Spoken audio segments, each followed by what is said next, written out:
The pieces of information are gathered based on the response of the 5 students, which are selected grade 11 STEM students. Essential themes: face-to-face classes, categories, experience, thematic statement, difficulties in adjusting to the in-person face-to-face. I believe the teachers help us to be confident and let us adjust first to our new environment and meet new friends because of this. Categories: importance of social connectedness, thematic statements. It helps us to boost our self-confidence by simply socializing with others. It builds friendships. The selected grade 11 STEM students face several interrelationships due to quick execution of face-to-face classes. The selected grade 11 STEM students challenged during the in-person face-to-face fall under the categories of socializing and adjusting to a new period of being close to others. Grade 11 STEM students were able to adjust and handle their new environment by reconnecting to their old friends and making new friends based on the observation and interviews performed by the researchers for this study. The interrelationship that the grade 11 STEM students goes through for adjustment period to being face-to-face is very simple but effective and required for everyone.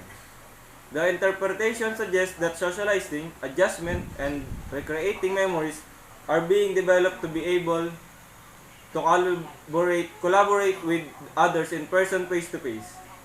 The grade 11 STEM students are the ones who can find a way to pass through the adjusting period of the in-person face-to-face classes, even if it's hard for those who are not sociable. Essential themes: coping mechanism, adjustment, thematic statements. I maintain a good relationships by showing respect to my fellow students. If I don't know them, I show the respect and treat them right. Essential themes: connectedness, categories, relationships, thematic statement.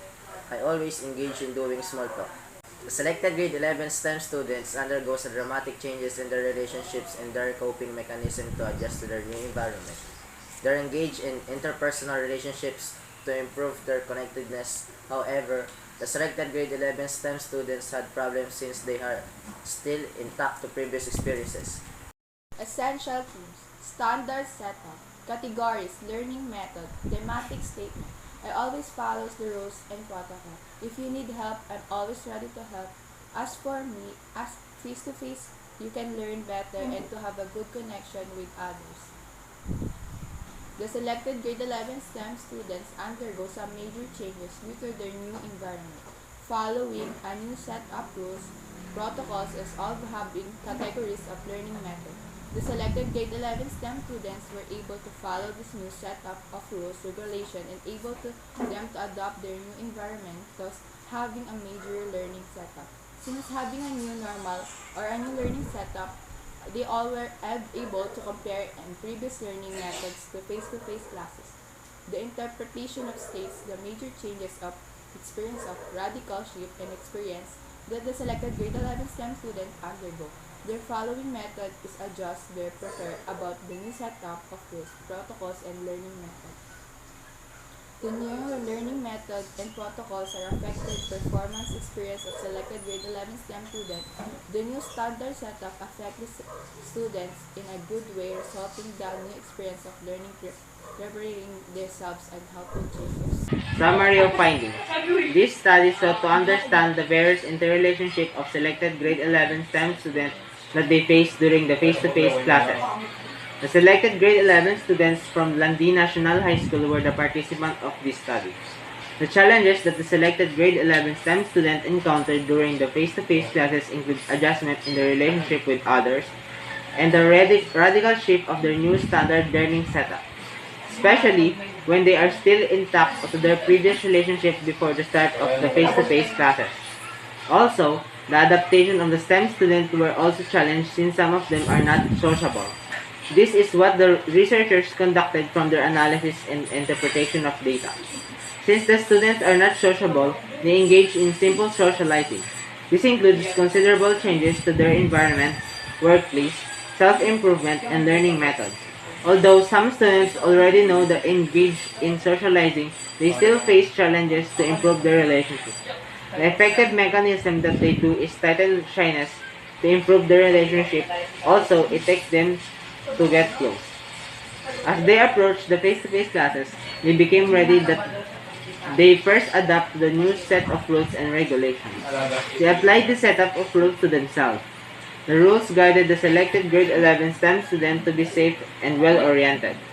Some of the rapid changes in the setup quickly adapt from modular learning to interactional face-to-face classes. This change resulted in the education going higher and it boosted their relationship with other students. Additionally, it boosted their confidence and self-worth. Conclusion. In conclusion, all of the respondents share what they have experienced in the new standard setup toward social connectedness. Most of the respondents stated that they are still adjusting to their new environment and building a good relationship with other people. The student also shared insight on how to maintain a good relationship with others and how important social connectedness is to them. Most of their responses were the same. They stated that treating others nicely and showing respect is a key to create a good relationship with others. In terms of importance of social connectedness, they said that it boosts a person's confidence and builds friendships. A few respondents stated that it is not hard for them to adjust because they have past experience with the situation before the pandemic. Unlike during the pandemic, when we were only staying at home, following safety protocols and self-learning, we built a relationship in the online world, unlike face-to-face, where we could express ourselves better. Social connectedness helps to boost person's relationship with others. If they are connected, they will understand each other more easily. After coming up with this study, the researchers recommended this study to all teenagers, students, parents, and for future researchers should comprehend that they need to adjust to the new standard setup with sociable to others and deal with the various alternations it may bring adjustment to life. For teenagers, they should continue to be a sociable person to their new normal setup of being in a face-to-face and classes and do their best to create and move to their new environment and chapter of life being on an adjusting period. For students, to increase their understanding of this situation, to improve socializing with others, boost confidence, and know more about the importance of being socialized and developing character. For parents, they should teach their children a proper way of socializing and dealing with other people around them. For future researchers, they might use the findings of this research as a reference point for their own work related to this topic, since the study highlights that the selected student had challenged themselves as students who adjust to socialize. That's all. Thank you for watching.